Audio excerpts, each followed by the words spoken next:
नमस्कार, मी विपुल साळगावकर, तुमचा ट्रेडर मित्र, ट्रेनर आणि मेंटॉर. मित्रांनो, आज आपण आपल्या युट्यूब चॅनलवरती म्हणजेच फंडस बाय विपुल आणि सुपर ट्रेडर विपुल या दोन्ही चॅनल्स वरती काही 5 स्टॉकचे अनालिसिस करणार आहोत. स्टॉक मार्केट खूप रिस्की आहे. तुमच्या फायनान्शियल ॲडवायझरला विचारल्याशिवाय अजिबात रिस्क घेऊ नका, नाहीतर सगळं खापर माझ्यावर फोडाल.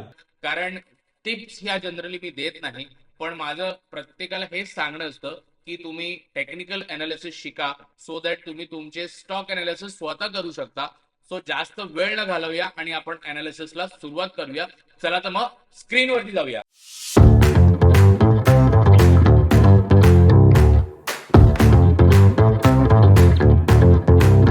सो मित्रांनो, आता जर तुम्ही बघाल तर माझ्या स्क्रीनवरती 3 स्क्रीन्स आहेत आणि हे 5 स्टॉक्स आहेत. त्याच्यापैकी पहिला स्टॉक आहे KRN heat exchanger and refrigeration. आता हा स्टॉक जर आपण बघितला ना, तर आपण पहिलं तर वीकली टाइम फ्रेम वरती याचं थोडंसं अंडरस्टँडिंग बघूया काय आहे. जनरली आहे ना मित्रांनो, हा स्टॉक कुठेतरी 30 सप्टेंबरला वगैरे त्या वीकला बेसिकली लिस्ट झालाय आणि आत्ताच नवीन स्टॉक आहे. सो जर बघितलं तर आता इथे कुठेतरी एक बुलिश मोमेंटम आहे आणि बुलिश मोमेंटम नंतर आहे ना हा स्टॉक कुठेतरी कन्सॉलिडेट झालाय. आणि या कन्सॉलिडेशन नंतर जर आपण बघितलं तर इथे आहे ना आपल्याला एक छानसं बुलिश वेपन मिळालंय आणि हे वेपन जे आहे हे काय आहे हे तुम्ही मला कमेंटमध्ये सांगा, सो दॅट तुमचं स्टॉक मार्केटमध्ये टेक्निकल अनालिसिस मध्ये किती नॉलेज आहे हे पण तुम्हाला टेस्ट करता येईल.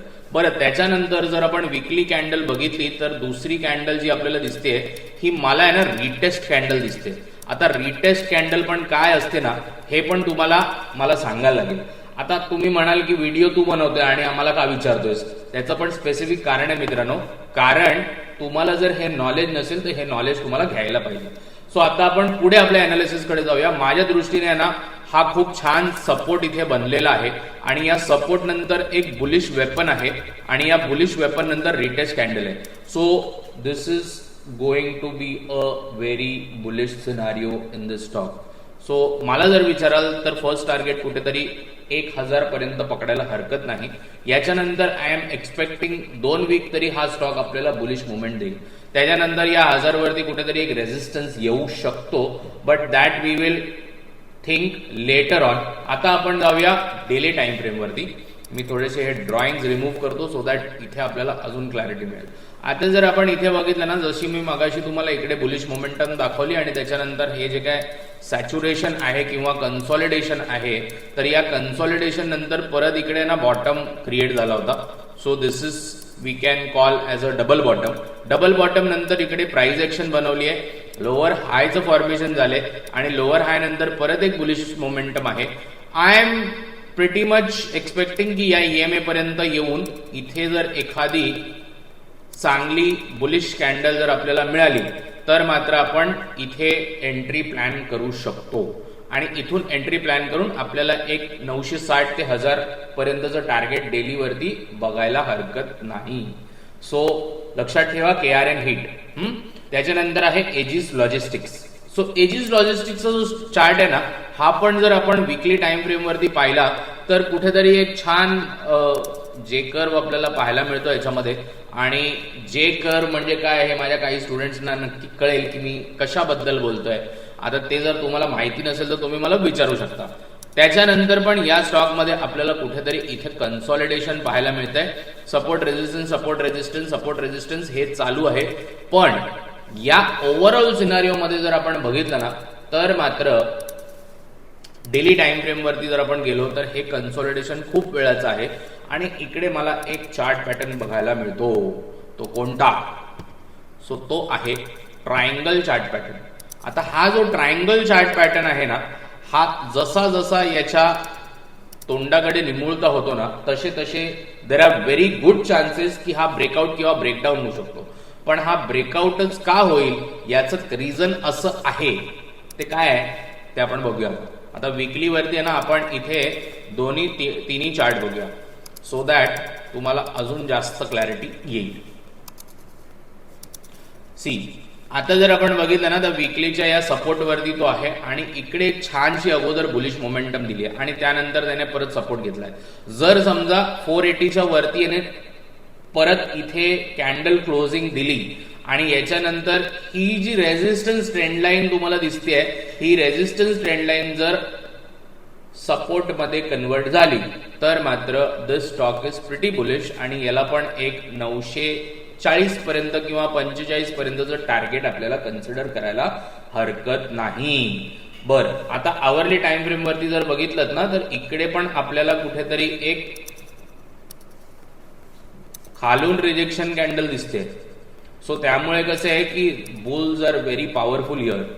सो त्यामुळे इकडे बाईंग का ट्रेड तो बनताय. आता हा झाला अजून एक स्टॉक. त्याच्यानंतर आहे मित्रांनो डाबर. डाबर आहे ना विकली टाइम फ्रेम वरती जर आपण बघितलं ना तर डाबर मध्ये एक छानशी 433 ते 440च्या रेंज नंतर आहे ना एक छानशी बुलिश मोमेंटम आली आणि नंतर डाबर इथे कन्सॉलिडेट होत आहे. पण डाबर मध्ये जर आपण बघितलं तर कालच्या सेशन नंतर म्हणजे विकली टाइम फ्रेमला जर आपण स्पेसिफिकली बघितलं तर इकडे एक छानसं कॅन्डलस्टिक पॅटर्न आहे. 3 कॅन्डल एकत्र मिळून ते कॅन्डलस्टिक पॅटर्न आहे आणि त्यानंतर मात्र जर इकडे एक रिटेस्ट कॅन्डल नेक्स्ट वीकला बघायला मिळते आणि डेली टाइम फ्रेम वरती जर 494चा जर हाय ब्रिज झाला तर मात्र हा स्टॉक बूम पळणार आहे. बूम, एवढं मी नक्की सांगतो. सो डाबरकडे सगळ्यांनी लक्ष द्या. Dabur is pretty much bullish for me आणि डाबरमध्ये जवळजवळ 670 ते 680चं टार्गेट दिसतंय मला. So this is going to be a super bullish trend in Dabur. सो डाबरकडे सगळ्यांनी लक्ष द्या आणि तुम्ही तुमच्या इन्व्हेस्टमेंट्स पण प्लॅन करू शकता. त्यानंतर आहे मित्रांनो JSW energy. So JSW energy मध्ये पण जर बघितलं ना तर विकली टाइम फ्रेम वरती कुठेतरी हा एक बॉटम क्रिएट झालाय. मी तुम्हाला मार्क करून दाखवतो आणि हा जो बॉटम क्रिएट झालेला आहे त्याच्यानंतर इकडे परत लोअर हायचं फॉर्मेशन बनलेलं आहे आणि if we see there is a chart pattern happening here. इथे एक वेज पॅटर्न क्रिएट होतोय आणि हा वेज पॅटर्न जो आहे हा बेसिकली कशा पद्धतीने होतोय तर एक छानसं बुलिश मोमेंटम येतं आणि त्याच्यानंतर 2 कॅन्डल्स परत आपल्याला बिअरिश दिसतात. See this is what the behaviour I always tell my students की आपल्या पर्टिक्युलर स्टॉकचं काय बिहेवियर आहे हे आपण प्रत्येक वेळेला ना स्टडी केलं पाहिजे आणि त्यानुसार जर बघितलं तर इकडे ह्या 2 कॅन्डल आल्यात बुलिश, त्याच्यानंतर 3 कॅन्डल आल्यात बेरिश, पण इथून परत वीक बनलाय आणि हा बरोबर त्या ट्रेंड लाईनच्या सपोर्ट वरती बनलाय. त्यानंतर एक छानसा बुलिश मोमेंटम येत आहे पण पुढच्या 2 कॅन्डल्स आहेत त्या छोट्या आहेत, बिअरिश आहेत. त्यानंतर बुलिश मोमेंटम परत मोठं येत आहे, परत बिअरिश कॅन्डल्स आहेत पण परत बुलिश मोमेंटम मोठा आहे. सो हा जर चॅनल ब्रिज होऊन पुढे जर हा 580च्या वरती क्लोजिंग दिली आणि त्यानंतर मात्र हा स्टॉक पण जवळजवळ 780 ते 800 पर्यंत आपल्याला टार्गेट नक्कीच देऊ शकतो. सो JSW एनर्जी पण तुमच्या रडारवरती असलाच पाहिजे. ओके, सो त्यानंतर आहे मित्रांनो एशियन पेंट. एशियन पेंट मध्ये पण आपण बघितलं ना, एशियन पेंटची आपली रील आठवते का तुम्हाला? मी सांगितलं होतं की हा स्टॉक घरंगळणार आहे म्हणून आणि आयडियली तेच झालंय मित्रांनो. सो या केसमध्ये जर आपण बघितलं ना आता तर इकडे कुठेतरी आपल्याला एक बॉटम पाहायला मिळतोय आणि हा डबल बॉटम आहे. डबल बॉटम नंतर इथून परत छानशा 2 वीक मध्ये ना बुलिश मोमेंटम आपल्याला मिळाले. सी हायर टाइम फ्रेम वरती अनालिसिस करण्याचं जे मजा आहे ना ती जबरदस्त आहे कारण we can expect a superb momentum in terms of catching the price आणि ती राईट वे मध्ये जर आपल्याला मिळाली ना तर आपल्याला त्याचे छानशे काय म्हणू शकतो टार्गेट्स मिळू शकतात आणि टार्गेट्स मिळाले तर आपल्याला छानसे पैसे मिळू शकतात. So now if we see there is a double bottom formation आणि डबल बॉटम नंतर 2 वीक पण हे खूप छानसं बुलिश आहे. जर समजा 2498च्या वरती आहे ना जर प्राइसने ब्रेकआउट दिला ना तर मग this will shoot again to 3400 directly. पण मध्ये मध्ये काही रिजेक्शन येऊ शकतात पण हा स्टॉक तुमच्या पोर्टफोलिओमध्ये लॉंग टर्म साठी ठेवण्यामध्ये काहीच इश्यू नाही. So this is what my recommendation on Asian Paint. नाव let us go to PVR INOX.